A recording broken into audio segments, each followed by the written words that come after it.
Hometown Ghost Stories contains serious and often distressing events and is not intended for all audiences. Viewer discretion is advised.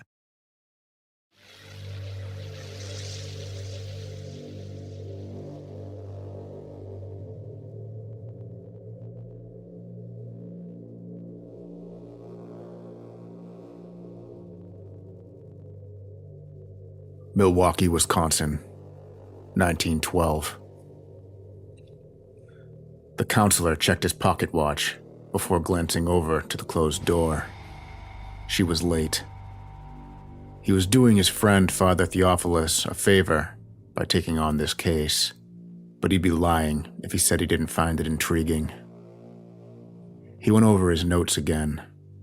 Emma Schmidt, female, 30 years of age, hearing voices. He looked up from his notes as the door to his office swung open. There stood a woman about average height with a small frame.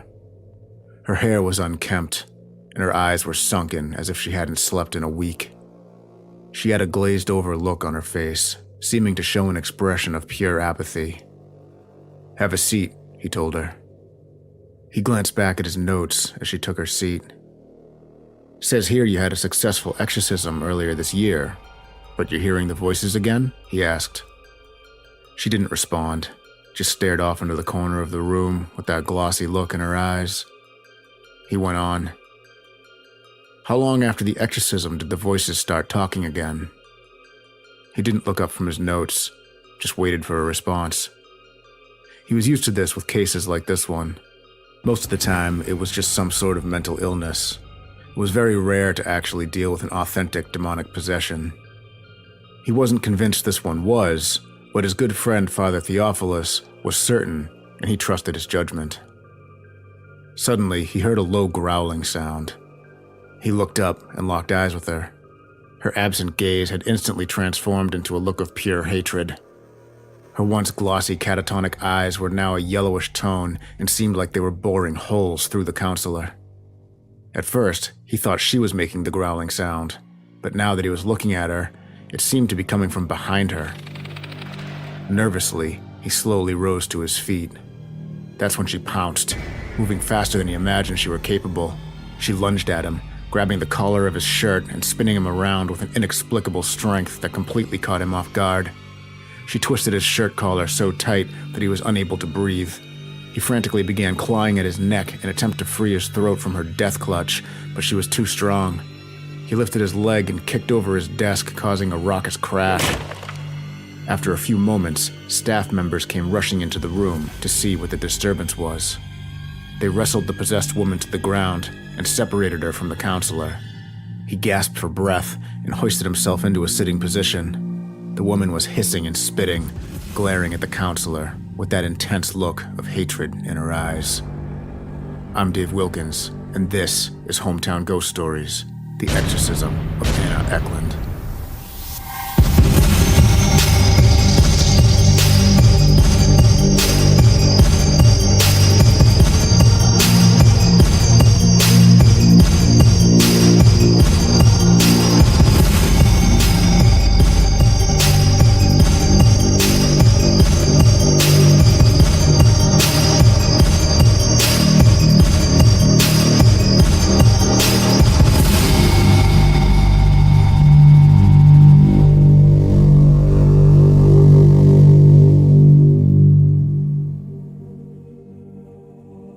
Anna Ecklund, named Emma Schmidt at birth, was born in Marathon, Wisconsin on March 23, 1882. Her parents emigrated from Germany, and the family eventually landed in Milwaukee, Wisconsin.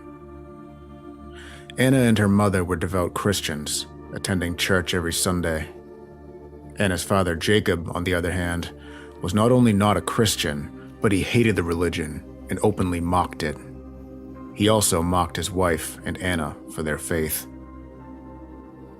Anna's mother died when she was only 8 years old, and she was subsequently raised by her abusive father and his mistress Mina, who also happened to be her mother's sister. After her mother's death, the abuse from Anna's father Jacob got worse. He even tried to coerce her into an incestual relationship, and when she rebuffed him, he became furious. Mina, who was supportive of Jacob's abuse of Anna, suggested placing a curse on her. Mina was known around town to dabble in the occult, and many believe she practiced black magic. She was also known to be an outspoken detractor of the Catholic religion, and many suspected her of witchcraft. Jacob agreed to place a curse on his daughter, and Mina went ahead and cursed some herbs before putting them in Anna's food.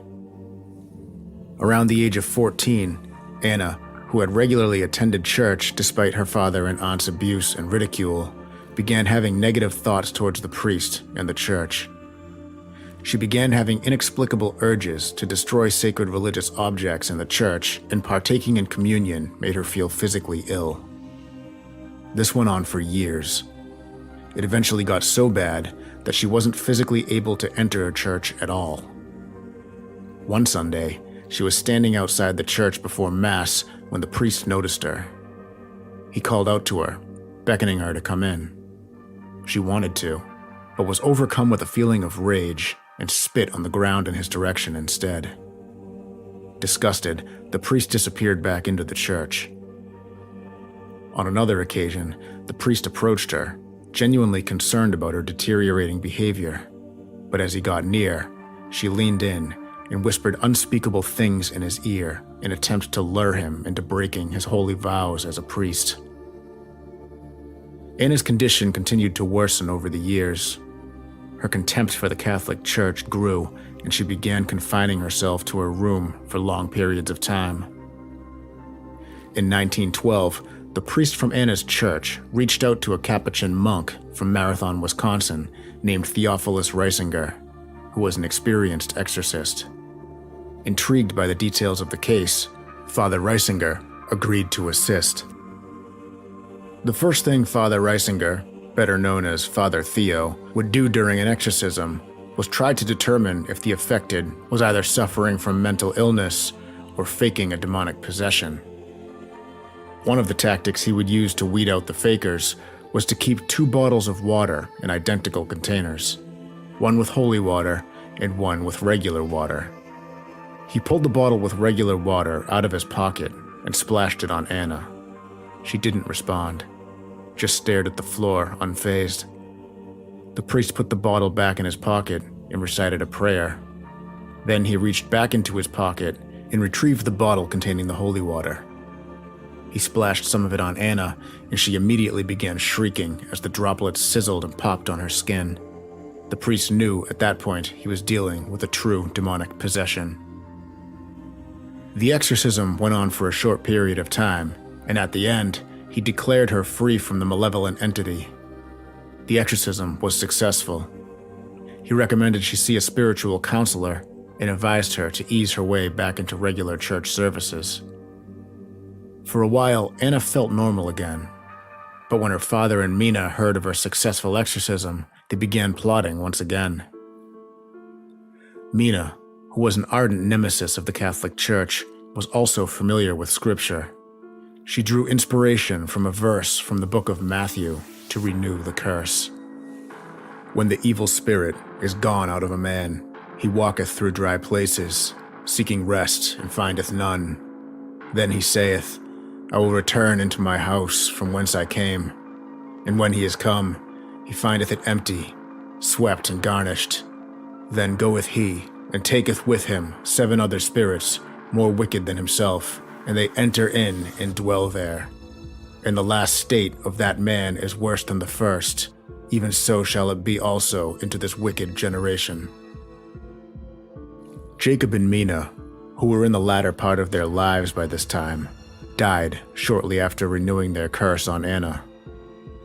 Almost immediately following their deaths, Anna began hearing voices, and her condition once again deteriorated. She found herself sickened by the thought of taking communion and was again physically unable to enter the church.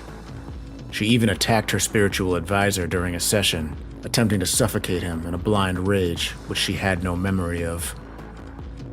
Her spiritual advisor realized the severity of the situation and reached out to Father Theophilus Riesinger for assistance. Father Theo agreed that the situation was much worse than it requested another exorcism from the Catholic Church. The bishop sanctioned the exorcism, but requested that it be kept secret from the public to protect the identity of the afflicted as well as the reputation of the church. This is when Emma Schmidt was given the pseudonym Anna Ecklund. Father Theo thought it necessary to relocate Anna away from her hometown to protect her from public scrutiny. He reached out to his friend and colleague, Pastor Joseph Steiger in Earling, Iowa, and suggested the exorcism be undertaken at a convent owned by the Franciscan sisters. Steiger was reluctant, but agreed. Earling, Iowa was a city in Shelby County that had a population of around 300 at the time. It was far enough away from Anna's hometown in Wisconsin where they didn't have to worry about her true identity being compromised. Father Theo sent Anna to the convent first, wanting to travel separately. When she arrived, she immediately became problematic. A well-intentioned nun had sprinkled holy water onto Anna's food before bringing it to her room. When presented with the food, Anna began screaming and growling and hissing like a cat. They brought her a new plate of food without the holy water, and this time she ate it without issue. Once Father Theo arrived, he wasted no time and ordered the strongest nuns to hold Anna down to begin the exorcism. The first session began August 18, 1928, just one day after she arrived at the convent. The priest began praying in Latin, and Anna reacted violently, screaming and hurling insults. She began calling out the nuns individually, exposing their unconfessed sins. Nuns began fleeing the room one by one. Anna would scream in different voices, some deep like a man's voice, others high and shrill. The voices never seemed to be coming from her mouth, however. They always seemed like they were either coming from behind her or from deep within her. Oftentimes, the screams would occur while Anna was unconscious or while her mouth was closed. At one point, the scream was so deep and loud, it could be heard throughout the surrounding areas of the neighborhood, causing nearby people to come running to see what was going on. During a recitation of one Latin prayer, several people in the room witnessed Anna break free from her restraints and leap up from the bed, over the heads of the nuns, and land on the wall above the doorway, clinging there. Father Theo ordered the nuns to pull her from the wall, and it took several of them to be able to pull her free. Father Theo ordered the end of the session 9 days later on August 26th, partly due to exhaustion and partially because Anna was clearly taking a lot of abuse from the demons possessing her. The second session began September 14th. Father Theo began speaking in Latin, but not praying this time, simply reciting secular phrases. Anna didn't respond. As soon as he began praying in Latin, she once again began screaming and howling like a hyena. The second session lasted a week, and during the course of that week, she vomited gallons of green leafy substances 20 to 30 times a day. Witnesses recalled that it looked like regurgitated tobacco leaves. The baffling part was the amount that her body was expelling compared to the minuscule amount of food she was eating daily.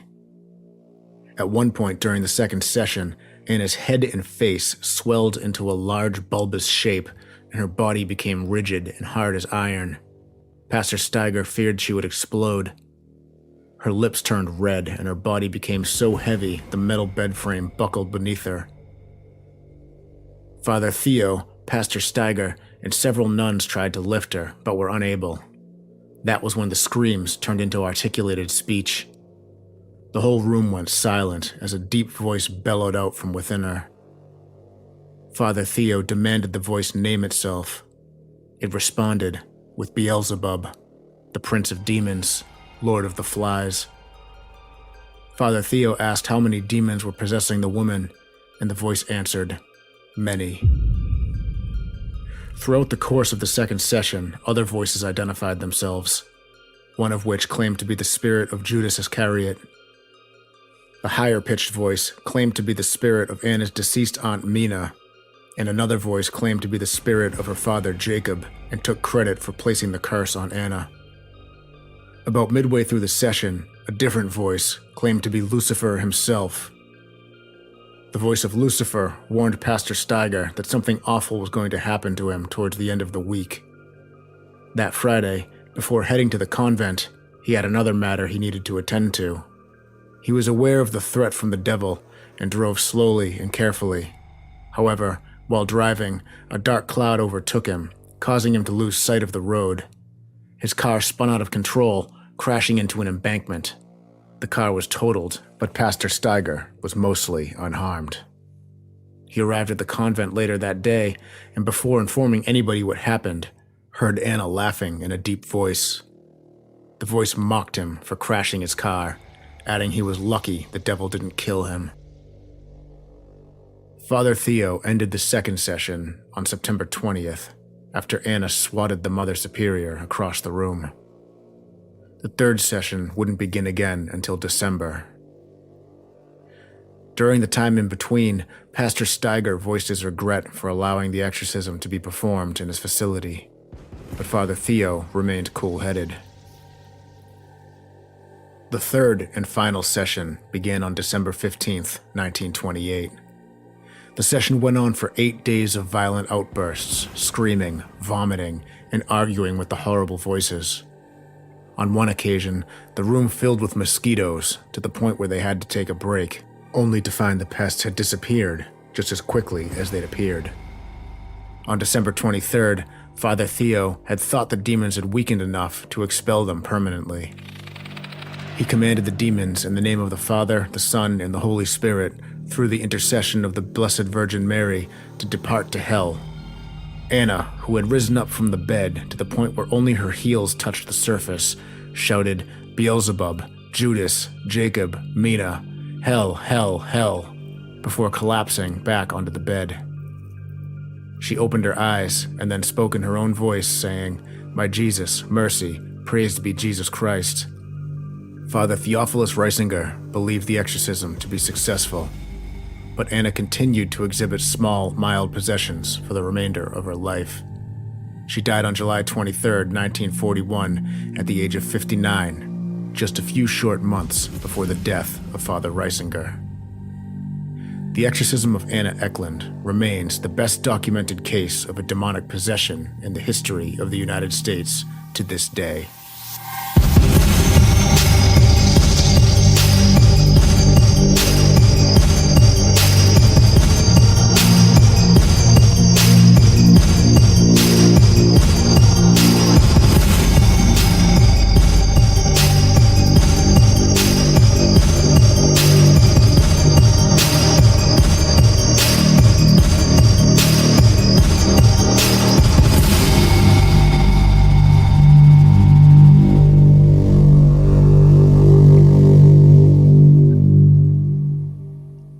What's going on, ladies and gentlemen? Welcome into Hometown Ghost Stories, episode number 64.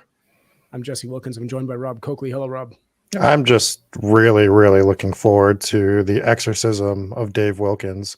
But we have to come up with like a good pseudo name for him so that we can protect him in the future. And I'm not sure. Do you have any ideas, Jesse? Oh, man. What was the name that you had last week in the Patreon pre-show hangout? Because it was the greatest nickname you've ever given yourself. Oh, it was Robbie Suedo. Robbie Suedo. Robbie Suedo is a great nickname. We'll give that one to Dave. If he needs it. Welcome in, Robbie Suedo. Yeah. Just call me Robbie Suedo. I like it. If listeners have no idea why we keep saying Suedo over and over again, that's because Rob mispronounced the word pseudo in the pre-hangout for Patreon members last week, and we are probably not going to let that one go. Probably not. I want to welcome everyone that's hanging out in live chat.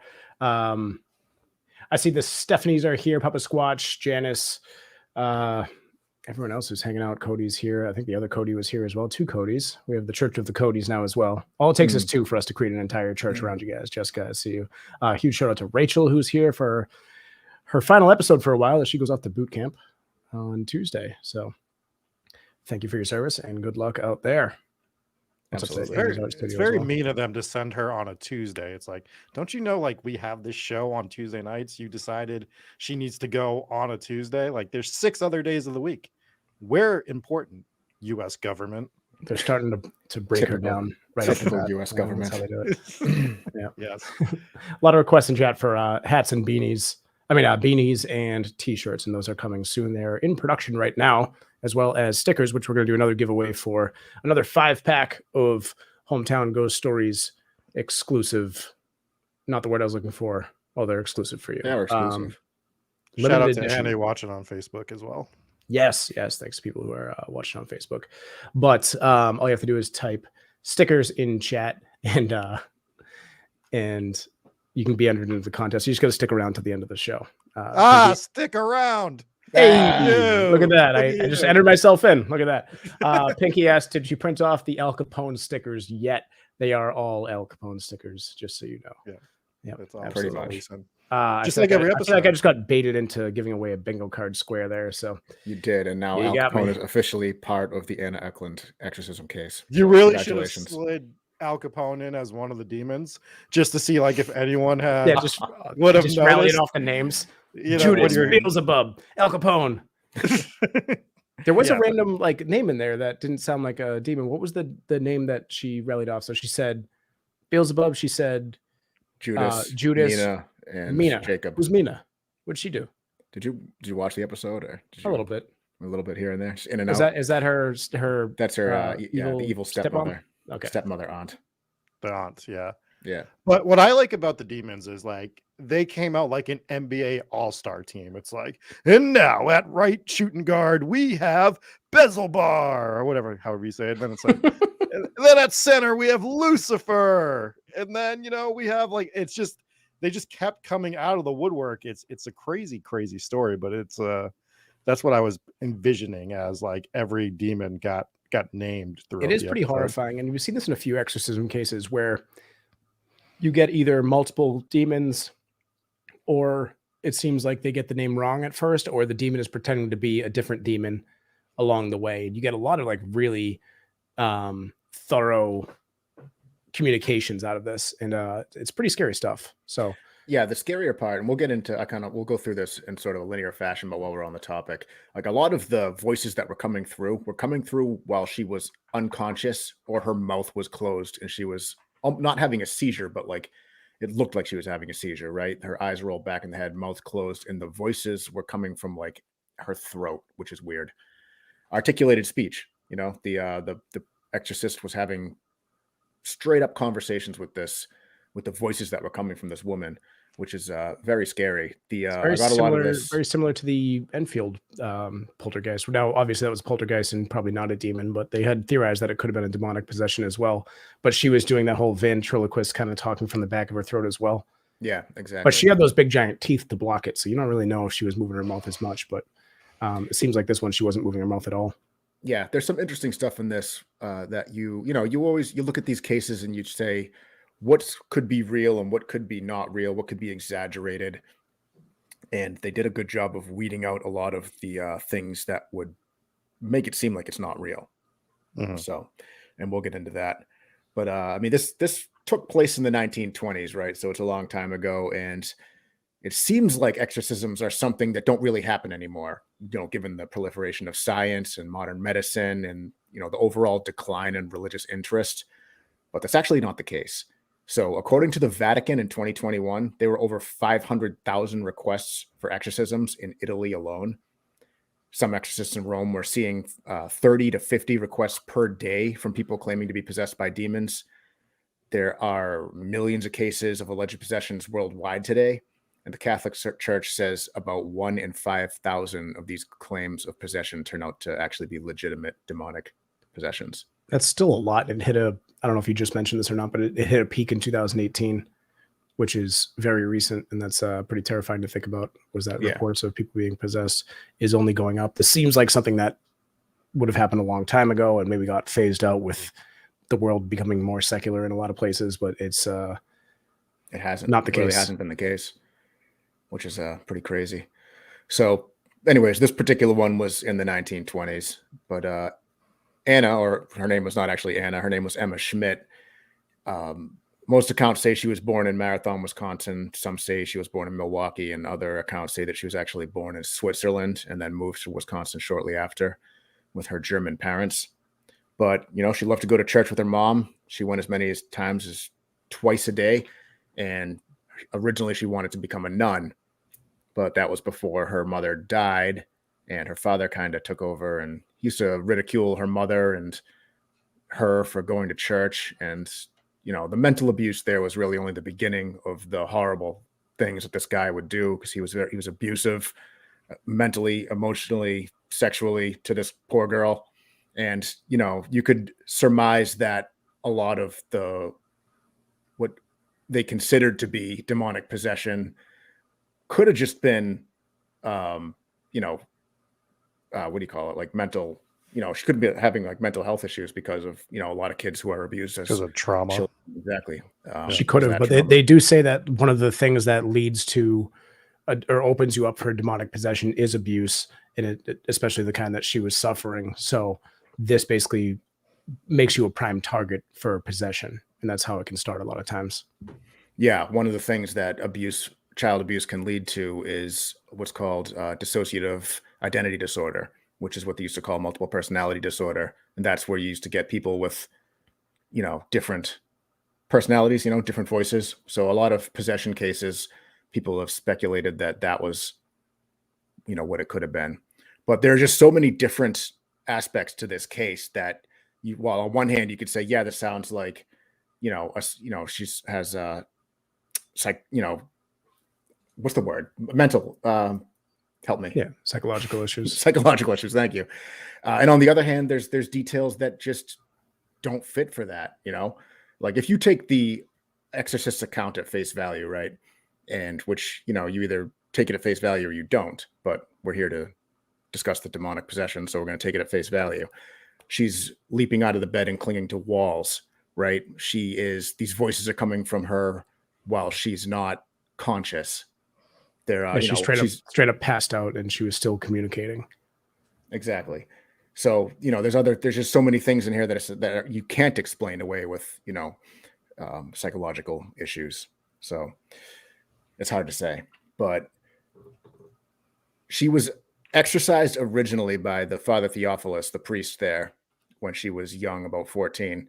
And he came in and did a lot of things that you've seen like Ed Warren talk about and other people who have sat in on exorcisms.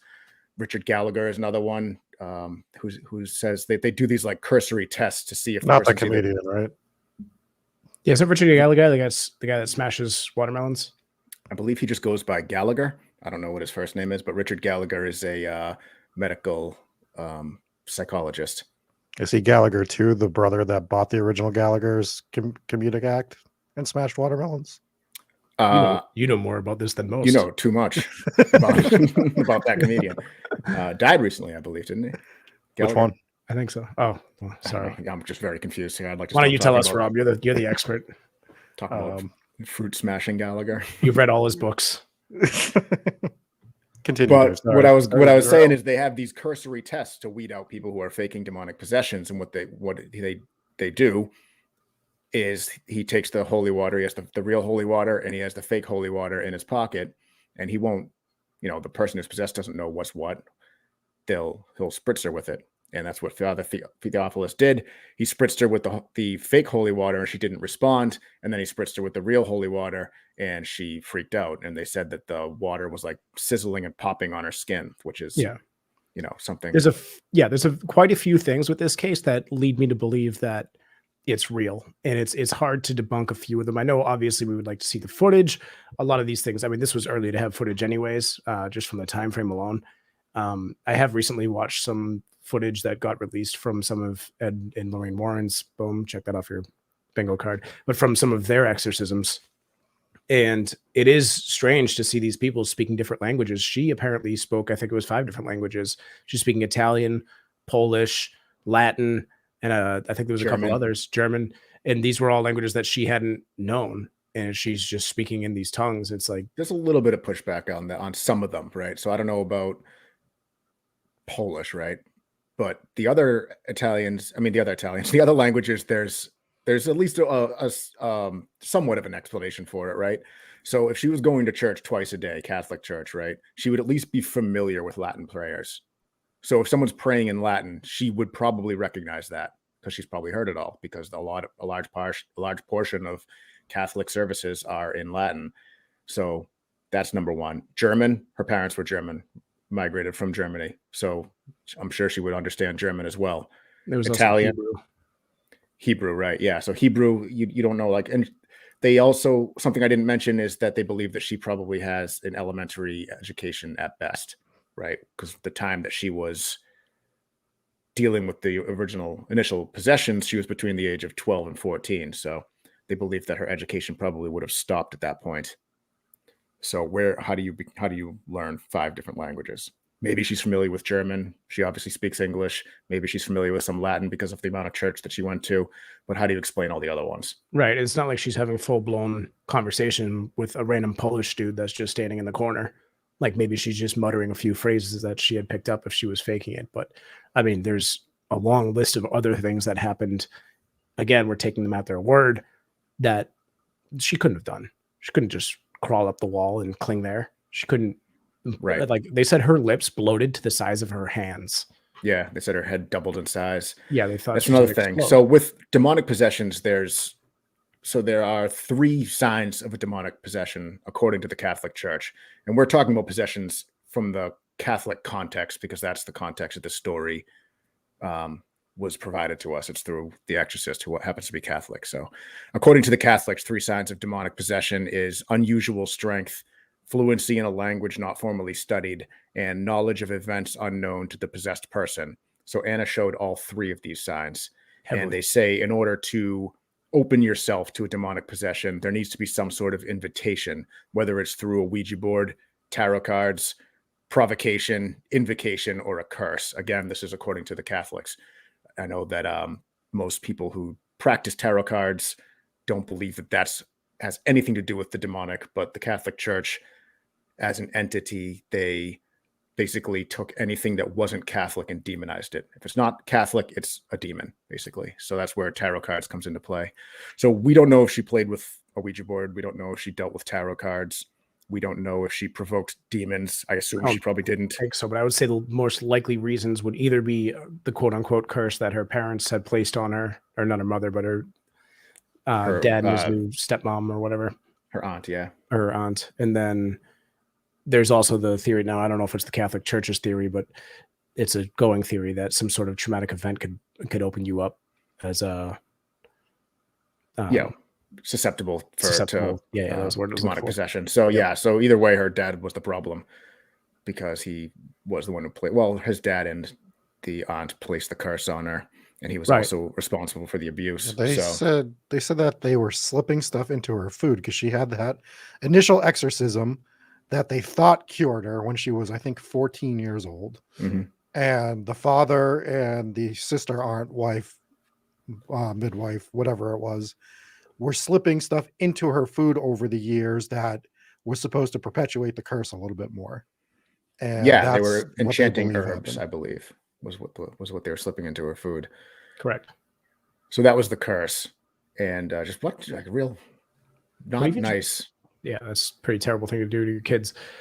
You try to curse me. What are we doing here? Like you've tried to curse me in the past. You just sucked at it, but you've attempted it. You've been sprinkling small pieces of sandpaper into your food. Oh my god. No, but she knew things. She knew things like the other thing that you had said, like another sign of possession was knowing things that you're not supposed to know. And she was calling out these super jacked nuns in the room, and she was listing off sins that they had committed as kids, probably using steroids and stuff. Yeah, exactly. The funniest thing, so I got a lot of this information from the pamphlet, which is not technically a book because it's too short, but it's a pamphlet which was compiled by, the name of the priest slips my mind, but it was based off the case notes of Father Theophilus. And I completely just lost my train of thought. And they literally described the nuns as the strong nuns. Athletic nuns was the description. Like the strongest, most athletic nuns to hold her down. It works out since the demons are bringing their starting 5 all-stars. We have to bring in the nuns starting 5. It's Space Jam. It's mayhem. Exorcist Jam, right? And if you ever saw the movie, The Exorcism of Anna Ecklund, don't. We're trying to convince Rob to watch it all week. We haven't been convincing enough. it's a really, really, really bad movie. And I saw through this ruse immediately. when I said you have to watch this movie, it is very, very scary. Yeah, I knew immediately. I knew immediately what we were doing Chad, have any of you seen this movie, The Exorcism of Anna Ecklund? Actually, some of the footage that Dave used in the video part of it was from this, but it was god awful. The acting was terrible. The worst part of the whole thing was the score. But you could pick and choose all the different terrible things, and they didn't even follow the story. Like, this is a horrible story. They didn't follow it. This is not a movie review, but I do want to bring up the jacked nuns, because at some point in the movie, there actually is like a kung fu fight scene with the nuns versus everybody else. And they had zero regard for the nuns' lives. Now, mind you, they had been, doing these exorcisms on Anna Ecklund for like months, right? Maybe years. So they've had her, they've been doing these exorcisms and taking very careful and being very careful not to kill her or not to hurt her in any way, because they know that she's possessed. Then all the nuns get possessed, and all of a sudden they're bashing their heads in with the doors and stuff. It's like, wait, these are all the nuns. These are your employees. Yeah. All of a sudden it was all out the window. Anyways, it's dumb. Did they at any point in this movie start yelling out, "I can't believe you committed exorcism"? No, I can't believe you committed an exorcism. They may have. Yeah. Do nuns not usually do kung fu? I don't know. That is a stereotype that we're looking to shake. We don't want to perpetuate any of that. So I would assume so. I would hope so. Because Mariah says, "Have you been to Catholic school? Those nuns don't mess around." Yeah, they have athletic nuns there too.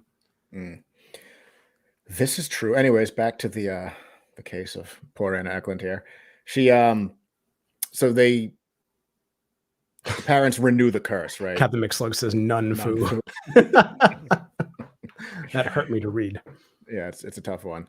So shortly after the initial exorcism is successful, then Anna's parents, or her father and aunt, find out that she was exorcised of the demons, and they're like, no, we can't have this. And they renewed the curse. And they did that by invoking that one verse from the scriptures from Matthew, where it says that if you exorcise one demon, then 7 more demons are going to come back 10 times worse. Basically, is what that passage meant, condensed. But sounds like it would be 7 times worse. Maybe. I mean, sure. If we're gonna, sure. 7 demons. Well, 49 times worse. 7 demons, 7 times worse. I don't know. Whatever the math is, who cares? It was bad. So they renewed the curse on her. It's 7 times 1.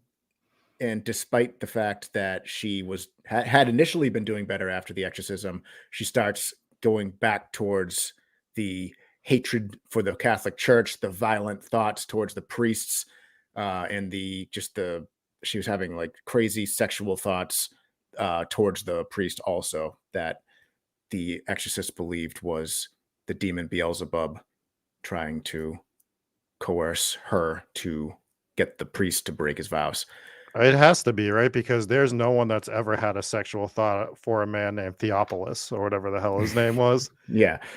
Great. Now You've alienated all of our listeners named Theophilus. I'm sorry. So Theophilus Riesinger, who has a friend up in Earling, Iowa, named Joseph Steiger, he reaches out to Joseph and he says, "Hey, I got to pull this woman out of her hometown, and I want to perform this major exorcism at your convent," because he was afraid that if word got out, in that small town that she was seriously possessed, that it would just destroy her reputation forever. Because back in the the late 20s, the reputation for something like that could really destroy a person. So this part's kind of interesting, because Joseph Steiger originally was like, "I'm not comfortable with that, but since you're my friend, I'll at least ask the Mother Superior," believing that the Mother Superior was going to absolutely say no way. And Father Riesinger was like, "Oh, okay, well, if that's the case, then great. I'll see you tomorrow, because I already got her permission before I had this conversation with you." So he like tricked his friend into getting him to host this exorcism. So they head up to Earling, Iowa, and things immediately just start going crazy. There was car trouble on the way to get there. The car wouldn't start, etc., etc.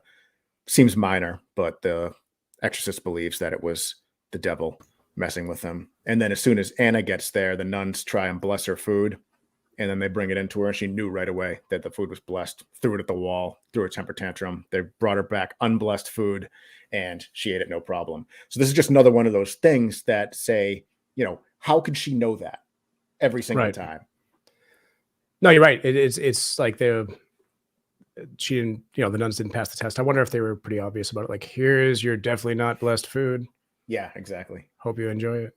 Yeah, they sold it as well as you sold me watching that terrible movie. So scary. Got to watch it. It was, it was that. And then the other thing was that when they would speak to her in Latin, she would just speak back in Latin. But when they prayed for her in Latin, she would lose her mind. So she was obviously understanding what they were saying. And she obviously didn't take well to the prayers. Right. So the first session, which lasted, I believe, a few weeks, was they saw a whole bunch of stuff, like the vomiting and basically just the tantrums and the Latin and the voices. And it was very taxing on everyone involved. The nuns were having a hard time with it. Obviously, the Joseph Steiger, the pastor who hosted them, was not having a good time. He was mad. He was angry with Father Theophilus for bringing this. And Father Theophilus kind of looked around and said, all right, we need to break.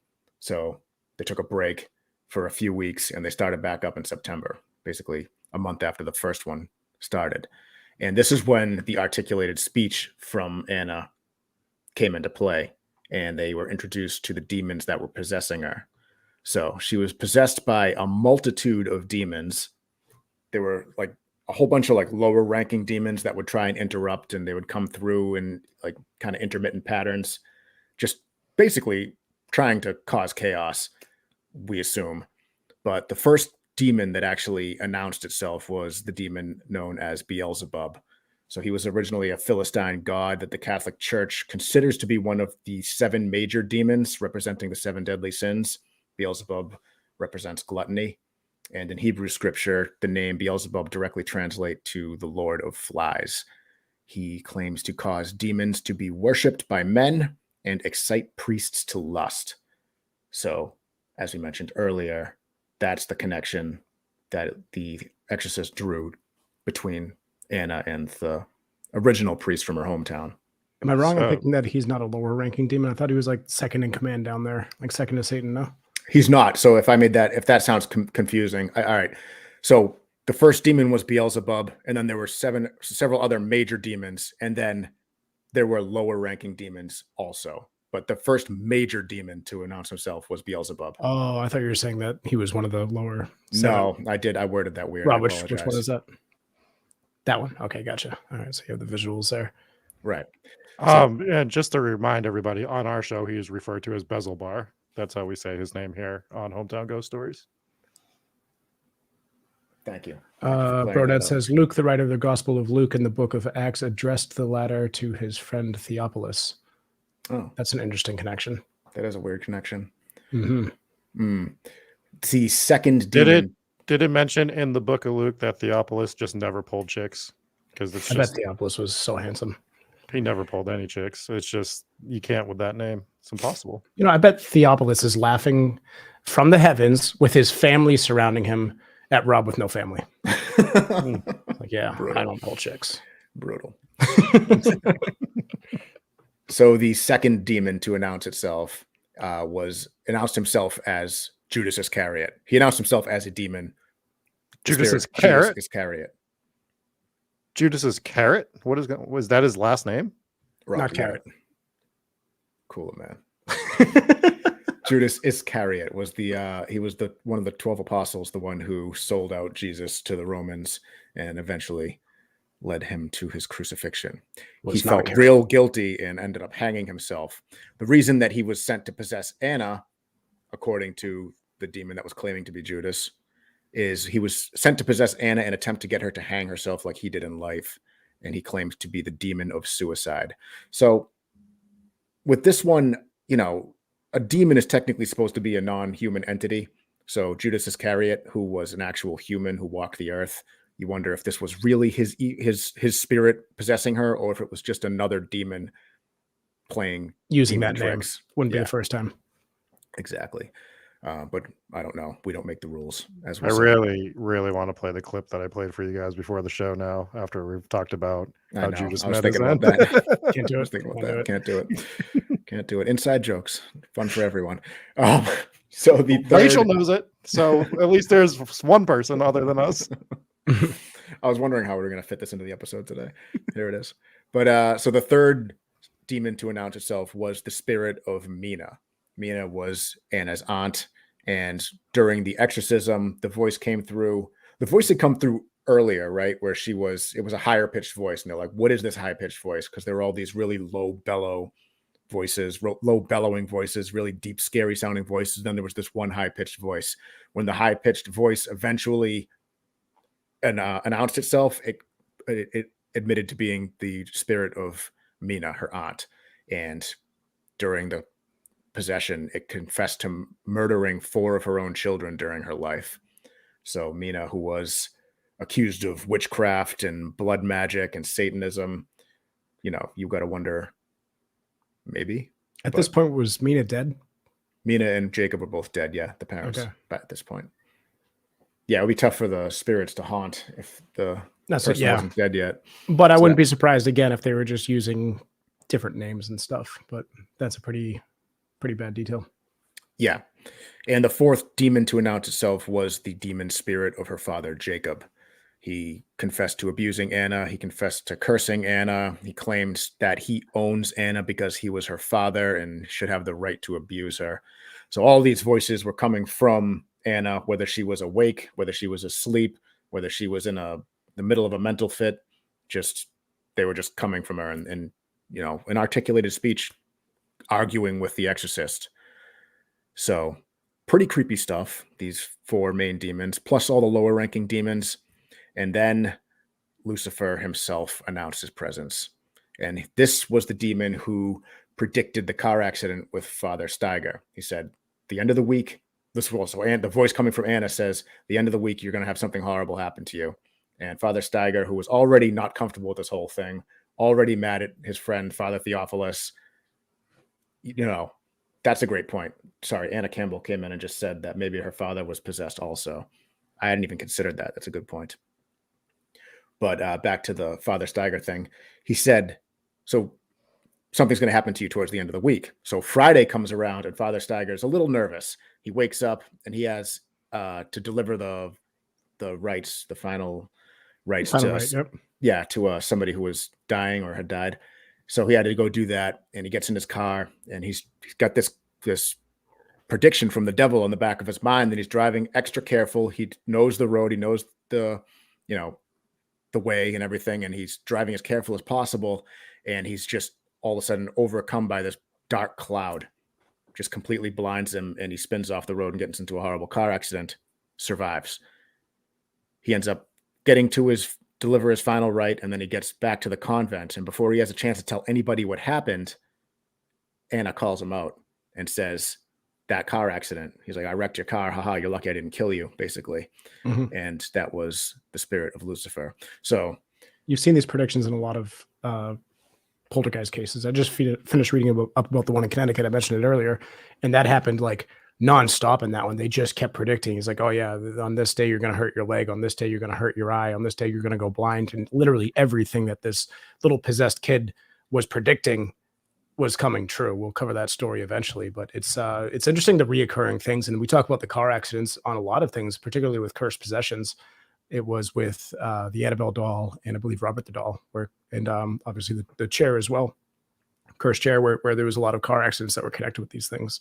So careful driving out there if you're messing with the demons. This is true.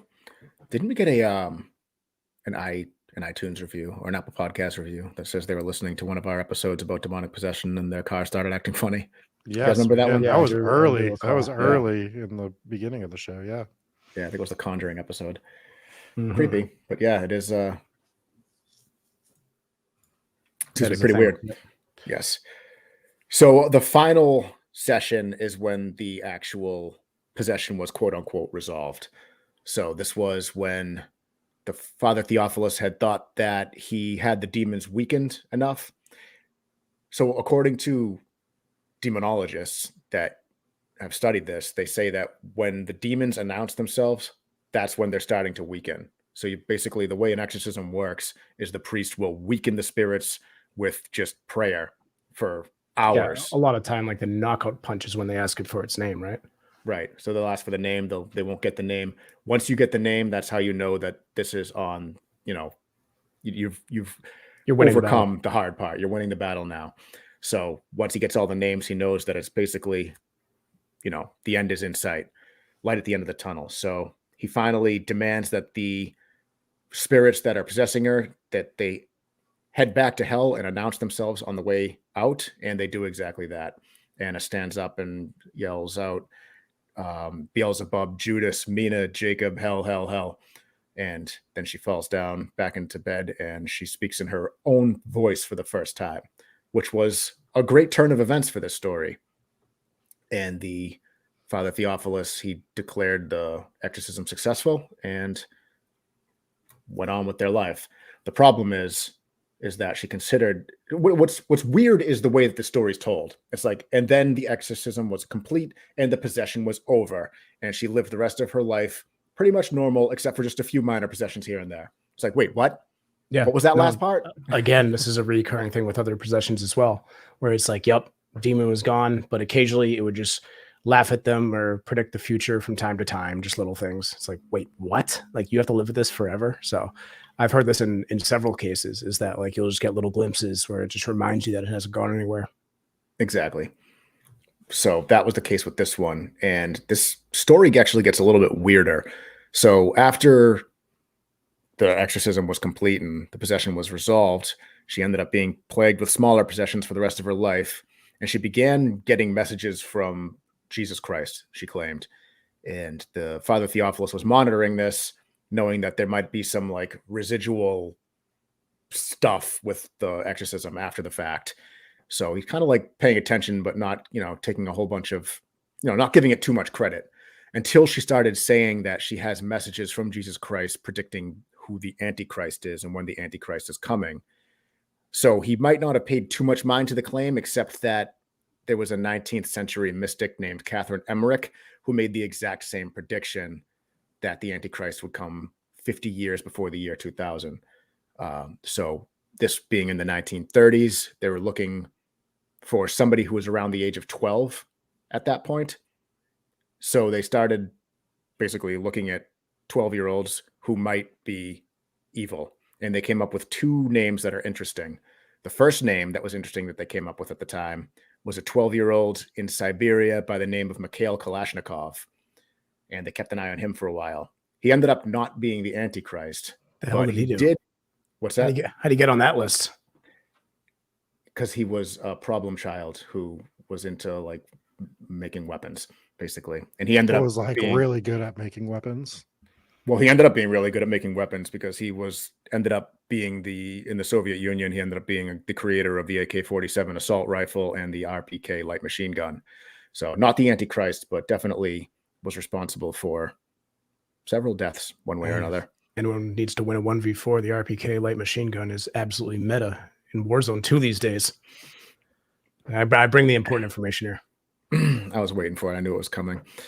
But the other name that they gave out, which was interesting, was Georgios Papadopoulos from Greece.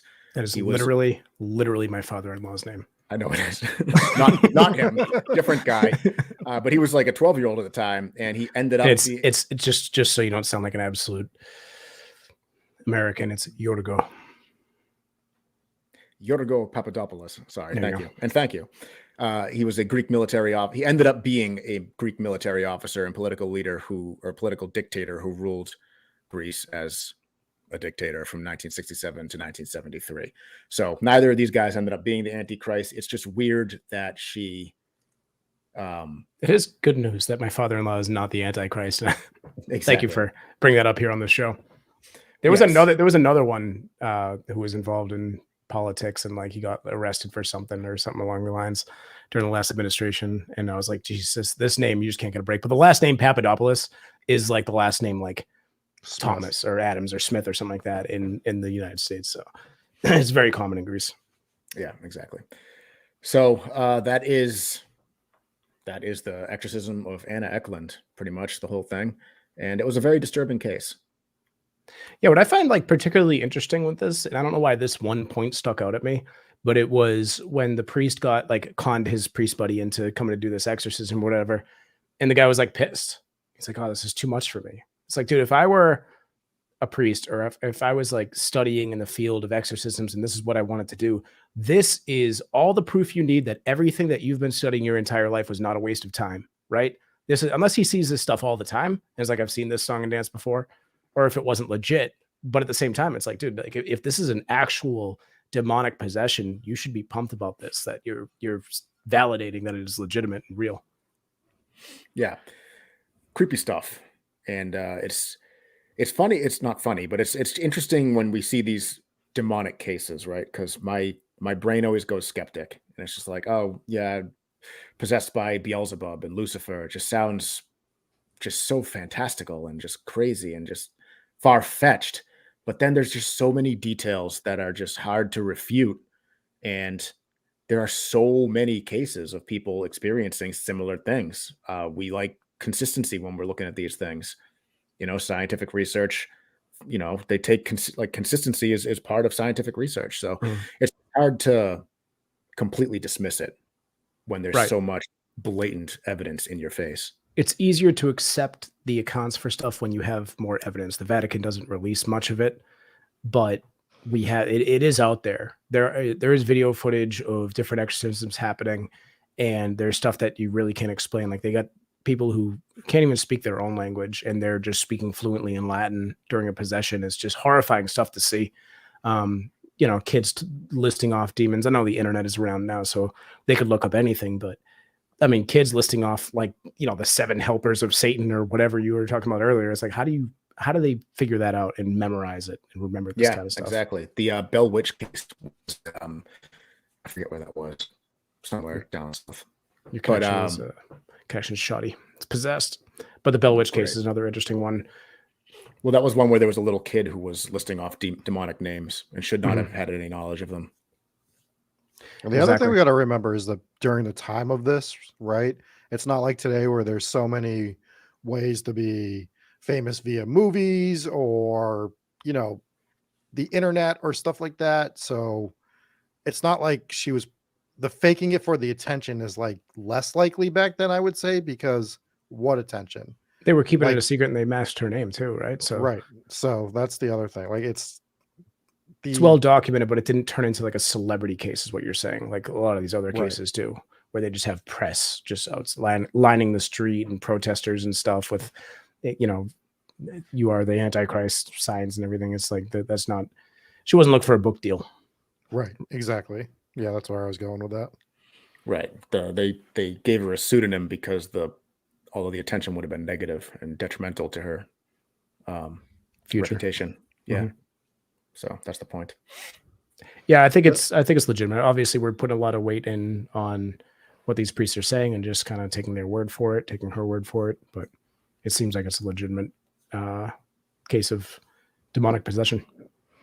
Definitely one of the crazier ones we've covered for sure. I mean, there's other crazy ones to cover, but this one, just the documentation to back this one up and the crazy stories that surround it it's just baffling. What's interesting about this one too is with anytime you see a demonic possession case and they start talking about tropes that you see in the Exorcist movie as details, you're like, man, I saw that in the Exorcist. Be original at least. This one had those tropes, but it happened way before the Exorcist was written. Yeah, this one created those tropes, if you will. Exactly. Like the vomiting thing was really interesting. Like, she was just vomiting so much that like she hasn't eaten or drank like anything in days. Where is this coming from? And she just was profusely just vomiting and releasing fluids from her body in other ways, just like nonstop. And it made no sense. And she was, you had mentioned it, I believe, she was throwing up like tobacco leaves and stuff. Like, when did she eat tobacco leaves? It makes no sense. Yeah. So it was a lot of things that can't be explained. So that's pretty much so that. Where do you guys lean on it? You guys both think that this is probably more likely a real case rather than not real? It's hard to put it one way or another without seeing actual evidence, but if we're taking them at their word, then how can you not? Yeah. I think that this, on a skeptical side, if you forget the things that you can't explain, you look at it, this mental illness plays a part in it. And, this is based on the account of a priest who may have had an agenda, who wrote it, not necessarily Father Theophilus, but the the German priest who compiled the actual pamphlet. You know, who knows what's exaggerated. It's hard to tell. It was so long ago, but at face value, there's some stuff in there that's just hard to refute. What about you, Rob? I mean, it feels like it'd be more real than not real, just based on some of the evidence that we've seen in other cases that we can like cross-reference that these things were happening. Her knowledge of such cases is non-existent because some of them happened after her, right? And like it all kind of adds up that it's more likely than not, I would say. But again, we are talking about a time where they didn't understand mental health issues, and I always kind of like lean on the skeptical side based on that as well, right? Like, because we still are learning about that stuff. So like our knowledge now is way more advanced than it was 100 years ago. And in 100 years, it'll be even more advanced, and we probably still won't know everything. So it's tough. I guess I lean towards it being more real, but I do understand the skepticism surrounding any case of possession. For sure.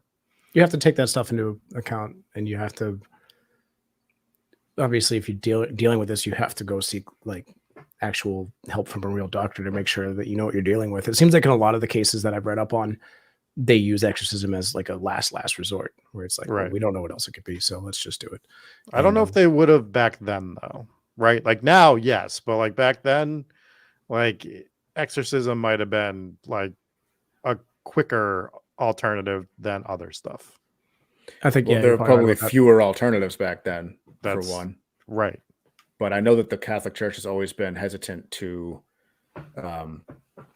do an exorcism. It's always, like Jesse said, like the last case scenario, like the worst case scenario. Nowadays, there are doctors who will prescribe exorcisms as like a placebo to psychiatric patients who just believe they're possessed. So a doctor will just prescribe an exorcism, and they'll have like a priest or a shaman or a monk or whatever religion they are, just have them come in and perform an exorcism. And a lot of times it works, has that placebo effect. Yeah. Which is interesting. So this was definitely an interesting case. I mean, I do want to say I'm super happy that you did Iowa right after I did Iowa, because, you know, when we think of haunted states, Iowa is the one that jumps to the top. So Jesse, now it does. What are you covering next week in Iowa? I don't know. Something. I haven't figured that out yet. My house is haunted, by the way. Thought one of my kids were up. I was ready to go put him back to bed. There's nobody there. So. Papa Squatch says my doctor prescribed me exercise. It's almost the same. It's fair. It's fair. Do we want to get into some 5-star reviews? Yeah. All right. So we've got two. I'm gonna call an audible. I'm gonna allow this one time. I'm not doing it again. I am gonna read one 4-star review because it's a good review. However, next time, please read it in an angry voice at least. All right. Put on a mad face at minimum. Well, hang on. I assume that this 4-star review hit 4 stars by accident because it was a very positive review. So if you're listening and you're hearing this review read back, you can go back and edit that to the 5 stars that you. All right, Rob, just half your face angry, please. Good. All right, this is from Awesome McGingerstein, and it's titled Too Sweet. Great show. Love the chemistry between you all. Love the content. P.S. Original Pet Sematary was better than the remake. That's just me. So that was our 4-star review. Never again will I do it, but that was the 4-star review. No. Whoops. All of a sudden, this is just the Jesse show again. Like, wait a second. Too much spotlight on Rob. Yeah, I'm terrified this episode. Right. Yeah. Any other 5s? Yeah, we got 2 more that are both 5 stars. One of these I thought was your burner account until I read the title of it, and I'm like, there's no way Jesse knows this reference. So I know it's not Jesse, but it's from Kiki Moore's Great Escape. It's titled A Very Nice, Very Spooky Podcast, which is a Danhausen reference that I know. Danhausen means nothing to Jesse. He doesn't know what that is. Excellent podcast to listen to if you're into the paranormal or when life makes you feel trapped in a box. Episode 10 is a personal favorite, which I believe was the Emily Morgan Hotel. Jesse should cover a haunted school or orphanage in the UK. He will make it feel authentic like no one else. 5 out of 5 stars. My Is it accent is because- perfect, isn't it? We're in Iowa. Now, granted, if you go watch the Exorcism of Anna Ecklund movie that takes place in Iowa, they all have English accents. They all have English and Irish accents for no reason. Yeah. All right. So this other one, this is a really good review, a little bit longer. It's from VJ Forever, first time podcast listener. In November 2022, I was doing a lot of work on my house and yard and wanted to listen to something other than news and political commentary. Several people told me I should listen to podcasts, but I didn't bother since my listening time is limited and I like to keep up on current events. I decided a podcast might be fun while I was working on stuff. For years, I listened to books on tape. I tried to find paranormal fiction and stumbled on your podcast. I was intrigued since I live in southeastern Mass. My daughter goes to college in Salem, and I have several family members who live in the Bridgewater Triangle. So the local spin interested me. Plus, you guys have mentioned Weird Massachusetts, a book I bought years ago and love. I was hooked on the first episode and binged up to date. Since I also love to research, I looked into several of the areas and people you have mentioned. I even listened to your horror movie reviews, which at first I didn't have an interest in, but you guys make it fun. Plus, I know I'll never watch those movies, but I like knowing the plot and the ending. Definitely 5 stars plus. I hope you guys do this for a long time. Would definitely recommend. So very interesting spin on the horror movie reviews where people are listening to them without watching the movie and then just getting our spoiler-filled review of it. I think it was Cody or maybe it was Matthew T or someone that had left a comment that just said, like, I watch these horror movie reviews just to know whether or not I should go see the movie.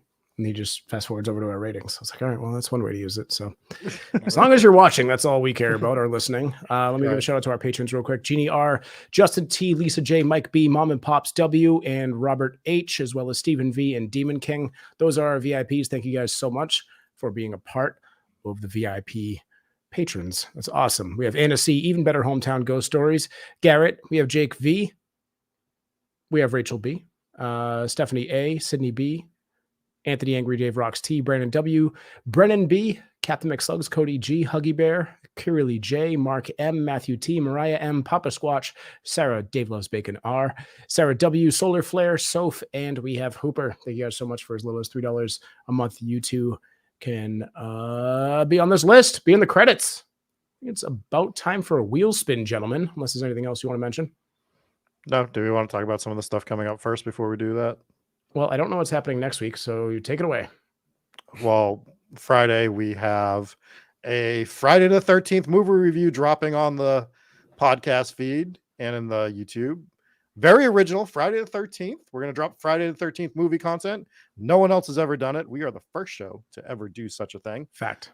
Monday night, January 16th, my birthday, we are going to be doing a live stream, doing our normal, what are they called?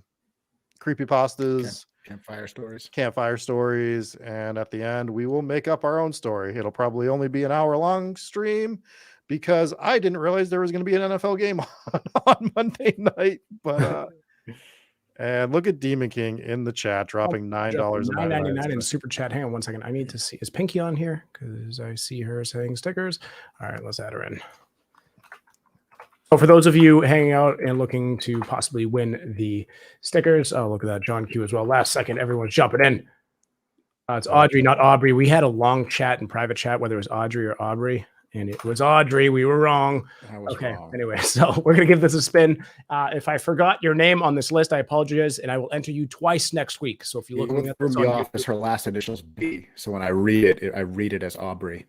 Yeah. That's right. Dyslexic. Okay.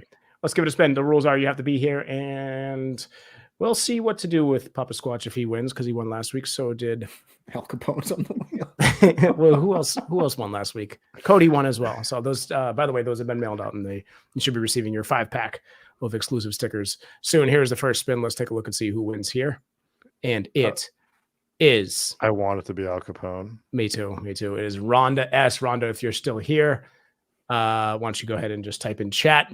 I'm going to give another spin. We're going to give away one more. This is lots of fun. Boom. I feel like Pat Sajak. He's not on Wheel of Fortune, is he? Yeah, he is. Pat Sajak? That's the right guy, right? Yeah. Oh, my God. Do it. Do it. Al Capone won. All right. Where's his grave? We have to go. We have to send stickers down. Just cover his grave in stickers. Not Get a good arrested. idea. Oh, and it is. That was so close. It was actually even better hometown ghost stories. That looks like a tie. Oh no. My goodness, Stephanie. All right. Well, congratulations to the winners. You guys can also get entered in if you want to win some stickers. We have so many of them to give away. So just join the Discord and we'll do a giveaway to new people on Discord and existing eventually. Anyways, I think that'll pretty much do it. Anything else, gentlemen? No, that's gonna do it for me. All right, then we will catch you guys on. Are we going live on Friday? Is that the plan? Monday. We're going live on Monday. Monday we're live. Friday we're dropping Friday the 13th review. We already discussed this. We'll talk to you guys next week. Peace.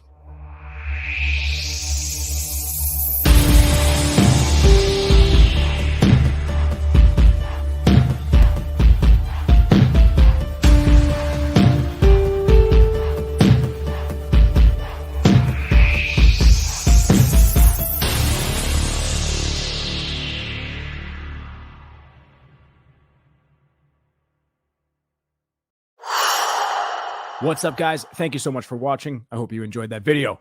Make sure you hit like, subscribe, turn on the notification bell so you know when we go live for brand new episodes, which we do every Tuesday night, 9 p.m. Eastern Standard Time. If you want to be in on the live chat, join in the fun and games, get your comments up on the screen. Make sure to join the live broadcast of the show every single week, Facebook, YouTube, and Twitch. We are live, so join us. I hope you liked it. Also, for as little as $3 a month, you can join us on Patreon and get your name officially in the credits. What more could you want? Well, for a few more dollars, you can get extra perks, some swag, additional side content, early access, all that kind of fun stuff. It's all available on Patreon. So swing by. Thank you guys again for watching. We'll talk to you soon. Bye.